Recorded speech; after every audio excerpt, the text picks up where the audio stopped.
Next Curve. Welcome to another episode of Next Curve's Rethink podcast, where tech industry thought leaders discuss the trends and technologies that are shaping our digital future. So I'm Leonard Lee, Managing Director and Founder of Next Curve, and today I'm very happy to welcome a very special guest, Lisa Dreher, Chief Marketing Officer of Guideforce. Great to have you, Lisa. Thanks for being on the show. Absolutely. Thanks for having me, Leonard. It's a privilege. Why don't you take a moment to introduce yourself and tell us about Guideforce. What do you guys do? We started a couple of years ago, and Guideforce works with ventures that are doing everything from subsea to deep space. And we see one thing that these companies all have in common, and that is that they're using technology to make their solutions a reality. We help them build their awareness and really get their companies noticed.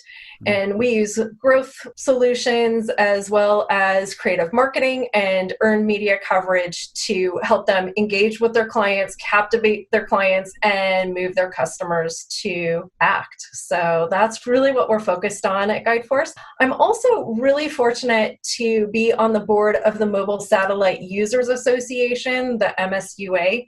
And that's a nonprofit organization that's been around for over 25 years, providing thought leadership, collaboration, and support for mobile satellite users. So they're at msua.org if you want to check them out. I encourage our audience to do that. So it seems like you are really working with companies that are going to the final frontiers, right? You have deep sea and space. Yes. Okay, well, we're going to be talking about space. Yeah. Right? And some of the opportunities that are emerging with a lot of the stuff that's starting to happen with LEOs and a lot of these exciting headlines that we're seeing in the space industry nowadays. And it seems like what was kind of non-sexy is sexy again. A very exciting area where we're seeing, especially SpaceX, really disrupt the industry in a lot of ways. And I don't use the term disrupt lightly because I'm not particularly a big fan of that term, but it seems like a lot of really amazing things are happening. And so what we'll talk about on this session is what are some of the key industry shifts that are happening in space and the technology that's related to the space industry, and what are the new markets that are being developed. So it'd be great to get your perspective on how things are developing there. Maybe we can compare notes in that regard. And then what are some of the common challenges startups face in space? And as you mentioned, you work with a lot of these ventures, new ventures that are looking to explore this new frontier. Maybe it's not all that new of a frontier, but now, once again, an exciting frontier. And then what it'll take to be well positioned in the space industry. So why don't we kick it off with our first bullet item here, which is the key shifts that we're seeing in the space industry, as well as some of the technologies that are driving that shift. It's really three things, Leonard. Look, it's about reuse, reduce, and receive. So when we talk about those three things, I mean, the space industry is commercializing, right? The space industry is growing. In fact, recent study shows over $335 billion. And interestingly enough, we can talk about some of the segments that make that up.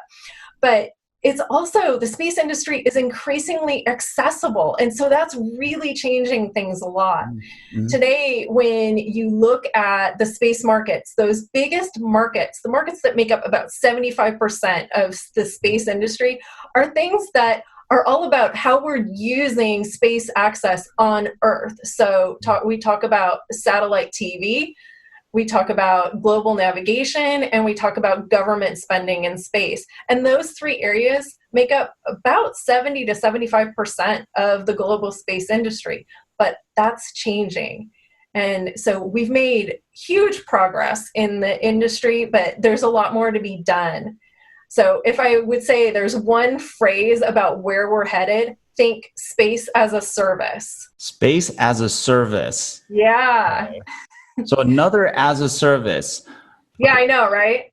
Okay, so you said reuse, reduce, and receive. Explain that. So reuse, when I talk about reuse, we're talking about more cost-effective launch. Obviously, the obvious thing there is reuse of launch platforms, rockets. Right. SpaceX has really taken that to the next level. When you look at launch costs over the last, oh gosh, several decades, right? If you go back to the 80s, launch costs were about $85,000 per kilogram.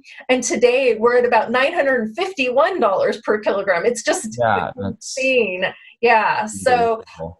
yeah, but at the same time, we've only had about 70 some odd launches this year, which means there's still, and some 60 some odd of those were actually successful in orbit launches.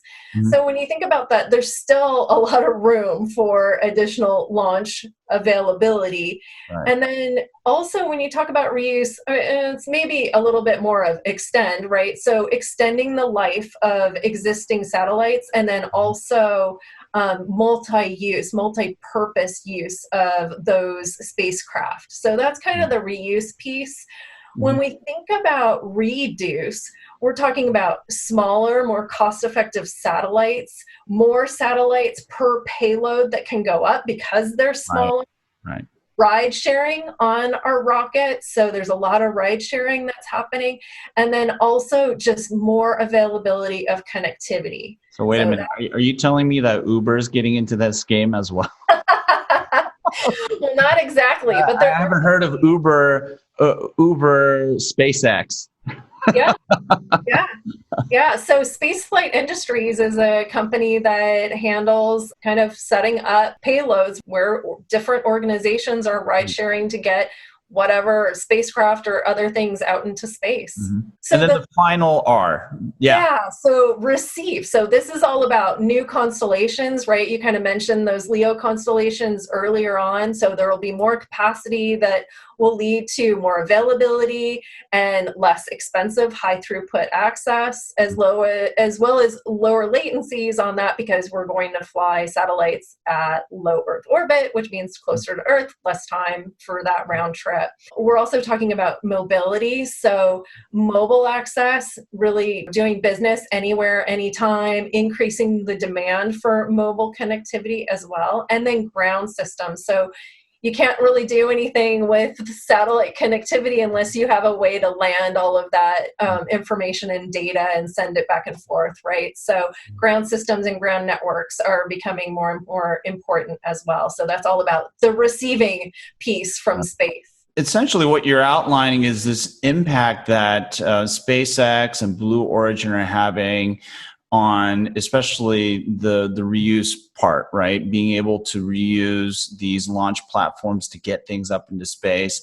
And then on the reduce and receive side of things, you're seeing LEO constellations like Starlink and OneWeb and Project Kuiper, right? That recently got Yeah. FCC approval to launch. I think it was like 3,400 satellites up into space. I mean, that's basically what is driving a lot of this change in excitement then, right? Well, and OneWeb proper is kind of out of the picture, although we'll see what happens with the UK maybe rescuing what those assets from the OneWeb. OneWeb, right. I think Geo's getting involved with that, if I'm not mistaken. Geo Reliance. Yes. I might be mistaken, but Yeah. So yeah, correct me if I'm wrong. Yeah. we'll see what happens there. We'll Yeah. see what happens Right. there. Right. I've had a podcast on this topic where we did talk about Starlink, and I was amazed at how many satellites they're planning on launching for this constellation. It's Yeah. 42,000.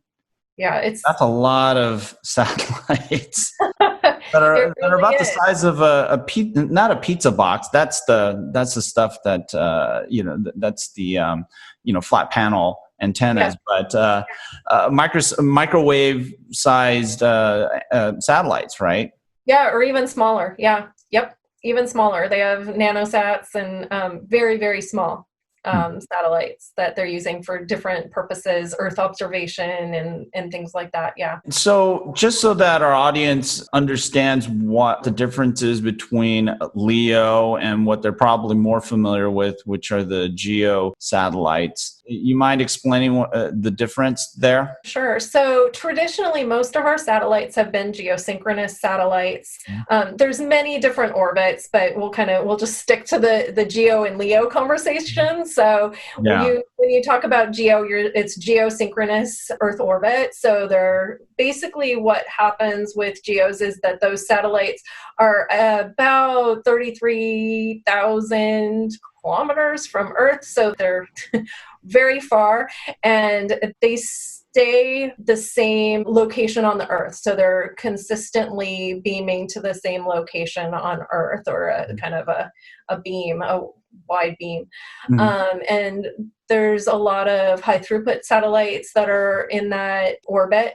And then when you talk about LEOs, you're talking about, or low Earth orbit satellites, you're talking about satellites that are traveling much closer to Earth, and they're constantly traveling around the Earth. So geosynchronous tend to be at the equator, whereas LEOs are traveling around the Earth at various inclinations. So that's why they can have so many more, right? Is that there are obviously many more paths that they can take around the Earth. And the tricky part is because they're at a lower, shorter distance from the Earth, you need a lot more of them to provide the target coverage that these constellations are striving to provide, right? Yes, and because they're traveling, they're consistent. They're not staying at one location on the Earth, and so they are actually constantly moving, which means that our ground systems need to be smarter and more resilient, and really be able to track those satellites, and switch between satellites very, very fast, so that they're not losing connectivity. So there's a kind of some complexities that happen in the ground systems as a result of having the LEO constellation. Well, one of the interesting conversations you and I had was about the flat panel antennas versus the parabolic, right? And some of the rationale and the reasons you would need one or the other for certain types of scenarios, right? Yeah, absolutely.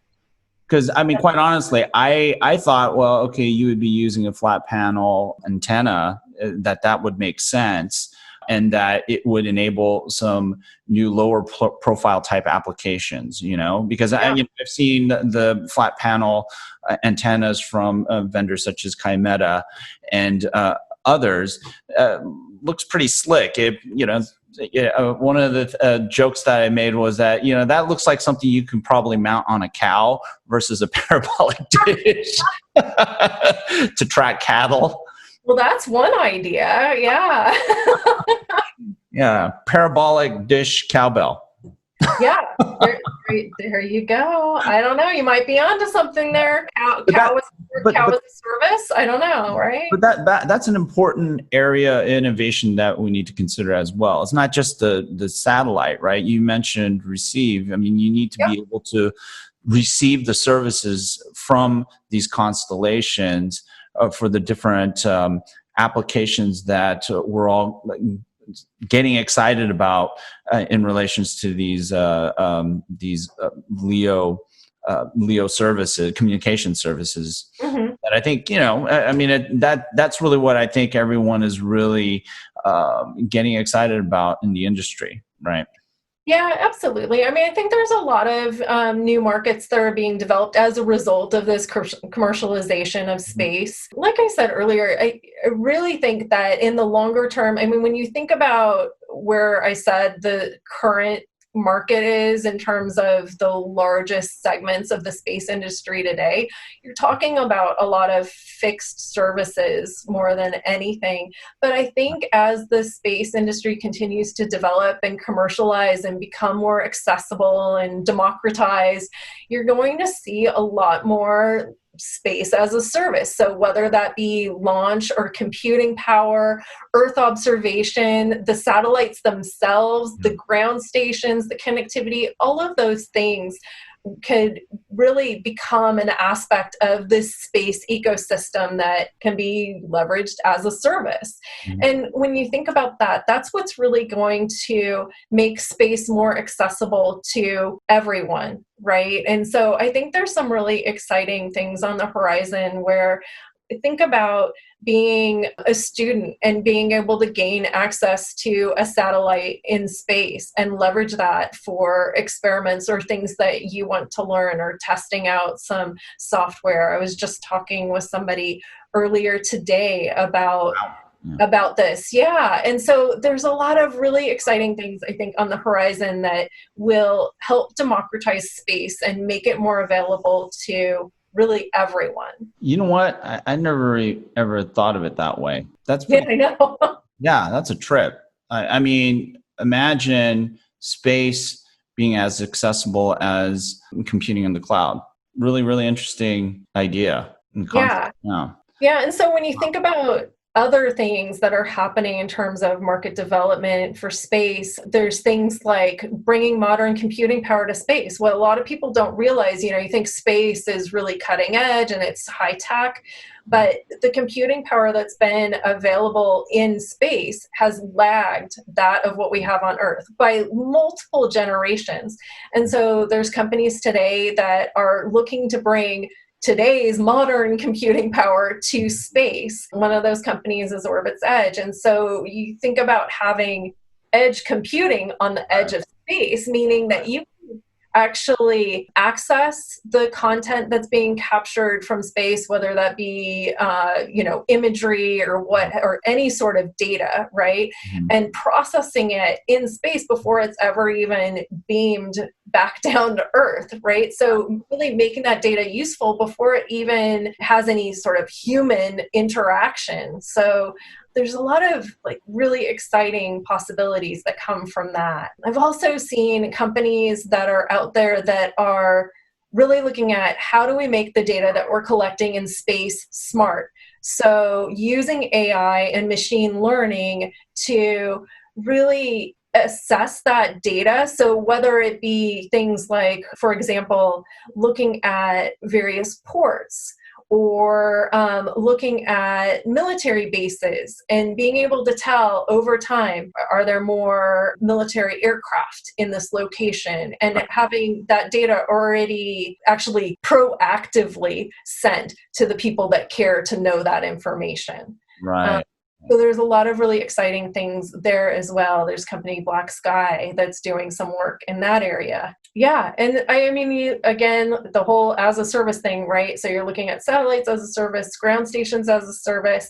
I think we were talking about even earlier this week about Microsoft getting FCC approval for some ground stations. Right. And Right. obviously that puts them in direct competition with what Amazon's doing. So even these companies that are traditionally tech companies are seeing the opportunity for space as a service, right? So, and they were talking about ground stations, right? And you don't think of that as space, but that is absolutely an important aspect of the space industry.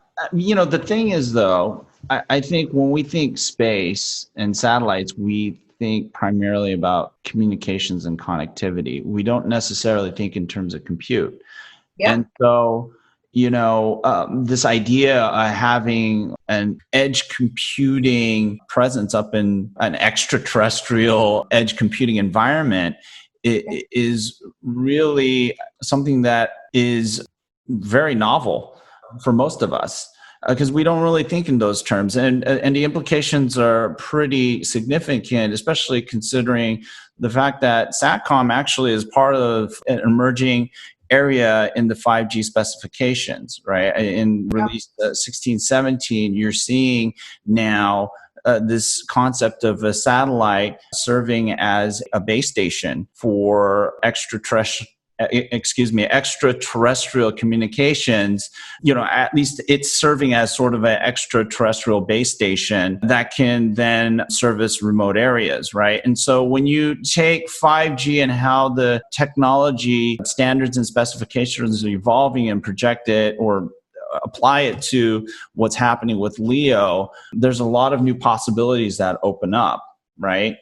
Yeah. And then you combine that with multi-access edge computing, that multi-access part, just add a little bit of SATCOM in there, and then all of a sudden you have a lot of different possibilities and a lot of different ways to deploy not only communications and distribute communications services, but also to deploy compute. Now, if you start to have these edge locations up in space, wow, there's all kinds of things that you can think of in terms of new applications. Especially, I think, some of the things that we've been talking about are things like the intercontinental, low latency communications, right? Because edge computing is a critical element to any low latency application. Communication is one part of it, but then you also need to have the compute, the data, the computing capability,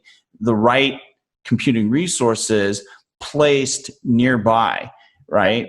And so, think about these intercontinental, ultra reliable, low latency communications. It becomes a possibility, Yeah, absolutely. It's not science fiction. A lot of times you'll have a group of CubeSats, and if you could just imagine being able to beam all of that data from multiple CubeSats to a computing resource that is there in space that can aggregate that data, compute that data, look at it, and then beam actual conclusions without any human interaction. That's what's made possible, is one thing that's made possible. And then if you make all of that a computing as a service, there's a lot of different ways that you can now start to think about deploying applications, architecting, intercontinental applications, if you will. And that changes the game, because that's been one of the big constraints when you look at applications that are low latency, high bandwidth across large distances, whether it's, from Los Angeles to even New York. Now, when you talk about Los Angeles to London, you have to deal with the physics of terrestrial and undersea connectivity. And it doesn't matter what you do, you're still going to have these high latencies that you're going to have to deal with, or relatively high latencies, right? But when you're going through space, all of a sudden you have the freedom of light speed. It's like physics works for you in space. And so it really does open up new possibilities, but then also can inspire us to think differently about how we can leverage space in building new applications. Yeah, absolutely. Absolutely. So what are some of the market opportunities that you see some of these ventures pursuing? I mean, obviously, there's some of these low latency things that they can be looking at. There's some of the observation type applications or surveillance, if you want to call it that, sensing type applications. Are there any other things that you see being sort of a focus area, some of the ventures that are getting into this new space game? Yeah, it really runs the gamut. And I think it really goes back to that whole reuse, reduce, and, receive. And so it's really those concepts. And one of the areas that is really interesting is, and that I didn't even realize until I spoke with an expert in this area, Daniel Faber. He's heading up a company called Orbit Fab, and they are doing some really exciting stuff that will extend the life of satellites. So usually when you launch a satellite, it only has so much fuel in it. And once that fuel is gone, it's impossible to control or move or do anything with that satellite. Mm-hmm. So they're looking at some refueling capabilities. So this will help with some of the issues with space junk. It will mean that our spacecraft can last longer. That's another really exciting thing that's happening as well, because obviously there's a lot of talk about what are we going to do about space junk, and where are things headed here, and can we continue to launch more and more satellites into space without having some sort of a plan for, well, what happens when there's an end of, what's the end of life plan for all of those spacecraft? Yeah, no, I've seen Gravity, so I know how bad space junk is. Yeah. Absolutely. Yeah. Well, I mean, you have what do they call it? The term escapes me when reentry burn up. You burn the junk. Just end of life that way. That's one way of looking at it. I'm just thinking about that because Elon Musk is going to be launching 42,000 of these little microwave ovens up into space. Yeah. When they do reach end of life, what do? Do they just float around, or do you? They usually put those satellites into what they call a graveyard orbit. So they're still out there in space, but they're in this out in this graveyard orbit. So even if you were to bring them out of orbit and try to burn them up on re-entry, that still takes some sort of fuel, a propellant or something to move them, right, and get them to that point. And you still need to be able to do that without damaging other spacecraft or so on and so forth. But so usually the answer today is put those assets into a graveyard orbit. Yeah. Oh, interesting. Didn't know that. Yeah. This is a very educational session. Thank you. Okay, so now you are working with a lot of these ventures. What are some of the common challenges that they're facing as they pursue these opportunities in space? Here's the reality. Space is still expensive. Space is still really hard, and space is still risky. So, I mean, like I talked about earlier, there were 70 some odd launches this year so far, and 60 some odd were successful. So still there's risk involved. It's still challenging. It's not sort of, like you get in your car and you turn the key and it's all a go every single time. There's still challenges. It's still hard. And space startups have a few things in common. They need funding, they need expertise, and they need consistency and to kind of gain that momentum. And so, I mean, one of the first things that they really need to do is get known in the right circles. And that can mean joining organizations, getting investors that are in the industry and they have good connections, leveraging media strategies, and developing partnerships. Some of those things are the most effective ways for them to kind of get to the next stage. And speaking with the leaders that I've spoken with, most all of them really emphasize, or at least the ones that are being successful, they're really emphasizing how do we get to revenue as quickly as possible, and how do we identify committed customers as early as possible. Because here's the thing, space can take a long time, and that means, okay, so how do they get funded? How do they get that money to get them to revenue? So when you look at some of the companies that are involved, right, and, it's all about the billionaires and, those really cash-rich companies. It's the Amazons of the world, and, right, so, really looking at how do they get to that point if they're not a billionaire, right? And it's even just this year at the satellite conference, Elon Musk was doing an interview, and he was talking about LEO constellations, and he was kind of like, hey, look, all of these companies that have tried to launch LEO constellations are bankrupt. And he said that his one goal for SpaceX and the Starlink constellation was, hey, not bankrupt. That's his one goal. So, it's like a moonshot, no pun intended. That's what these are. They quite literally are moonshot investments. And your last point, I think, was the most important, is business case. And I think, for the SATCOM folks that I've spoken to, one of the things that they need to be very conscious of are the terrestrial alternatives and understanding that landscape. And, one of the things that in a previous, podcast we talked about is, well, what is the value proposition, or what is the value of connecting nowhere? You literally have to think about what are those killer applications out in nowhere that are going to pay for these large upfront capital expenditures that you need to make in order to even start your space journey, right? Yeah, absolutely. And it's funny. I mean, in the industry, the things that get a lot of press are like space tourism and things like that. But I mean, ultimately, if you look at that as a piece of the space industry market, it's not going to be a huge piece of that market, right? And it's really, I mean, when you think about, and there's a lot of excitement around, going to Mars and, becoming a spacefaring species and all that. And I think that stuff is really exciting as well. But when you think about where is the opportunity in terms of investment, right? You're talking about how we can leverage space in order to live our lives even better on Earth.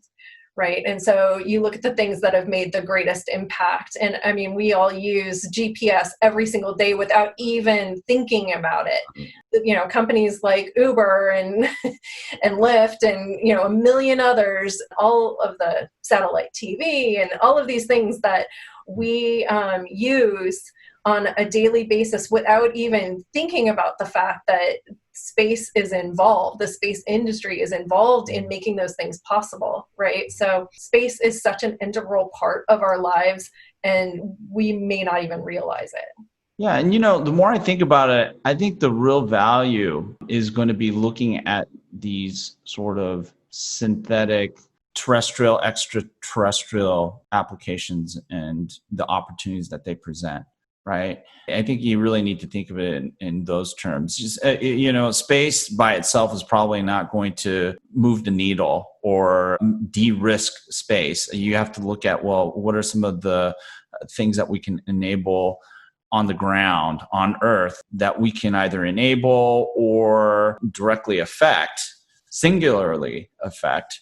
But in most instances, I think it's going to be a combination of the two things. And we started off with talking about how, well, you need to figure out the whole antenna thing, because if you don't have that terrestrial link, you're not, these constellations aren't going to do anything for you anyways, right? Yep. But how do you maybe look at ways of augmenting terrestrial networks, terrestrial communications, terrestrial distributed computing, and then maybe use space as a channel for extending all that stuff. Yeah. And then maybe extracting value out of nowhere. Maybe that's what space is really about, because I think Elon Musk even admitted for broadband applications, the Starlink constellation is not going to really be, is not well positioned to serve dense urban areas. I mean, they can't compete with terrestrial communication services. It just that just ends up making a lot of sense for urban areas versus having a dish sticking out of your side of your apartment to get connected to Starlink. So I mean, that's something that he's even admitted. So these rural, remote scenarios are probably the things that are going to be more aligned with what Starlink can bring in terms of value for the broadband applications. But, maybe for some of these low latency type applications, there may be a new set of possibilities that can be explored there. Well, and if you look at the other business opportunities that are there, I mean, you think about Amazon. Why is Amazon getting into this? Well, obviously, they have a lot of other lines of business that will benefit from going into that side of things. And hey, look, they could offer that service for really inexpensive terms, or maybe even free, because they could earn their revenue in other ways once they have that connection. So you kind of have to look at the broader business and how a company can really, bring that to bear. Or, some of this just could be because Jeff Bezos and Elon Musk, they find it exciting to go to space and they have enough money to burn. So they're doing the moonshot projects that may literally take us to the moon. Yeah, absolutely. And I mean, incredible. I mean, when you think about what SpaceX has done and being able to now do manned missions, they've completed their first manned mission, both delivering astronauts to the space station and bringing them back safely. That's the first commercial organization to do that. And when you think about in the early days, there were a lot of people that were not so convinced that SpaceX would ever be able to do that. And now they have. So I think that there's some really exciting things that are happening from a commercialization part of space. Well, Lisa, I think this discussion is going to be an eye opener for a lot of the folks who are listening to this podcast. And I wanted to thank you for your time and joining me in this really great discussion. Thank you so much. And, I wanted to give you a moment to tell our audience how they can get in touch with you and find out more about GuideForce. Hey, thanks so much for having me on the show today, Leonard. It's been a lot of fun. And certainly if people are interested in talking about these topics or any others and learning about GuideForce, you can reach us at guideforce.com. Or also you can reach me with the MSUA. So Mobile Satellite Users Association is at msua.org. So be sure to check out that organization as well. A great satellite industry organization for people to get involved with. Yeah, and I highly recommend that you reach out to her and find out what GuideForce is all about. It's great stuff that she's doing. And, thanks so much for getting me involved as well. And, I really appreciate all that you do for the space industry. I think it's a wonderful industry, and it's some great stuff that you're doing, working with these ventures to get their projects going and up in space. Yeah, absolutely. Thanks for having me, Leonard. Absolutely. And to our listeners and viewers, if you haven't already, please check out our research blog at www.next-curve.com, and also subscribe to our YouTube and Apple Podcast channels. Just search for Next Curve and it'll pop up. And Lisa, we'll have to do it again. Yeah, absolutely. Really fun. And quite frankly, very educational. There were a number of aha moments that I had, and that's always great to have on a podcast and in a discussion. And again, thank you so much. Absolutely. My pleasure. It's been a privilege. Thank you. Be safe and be healthy. You too. Visit us at www.next-curve.com.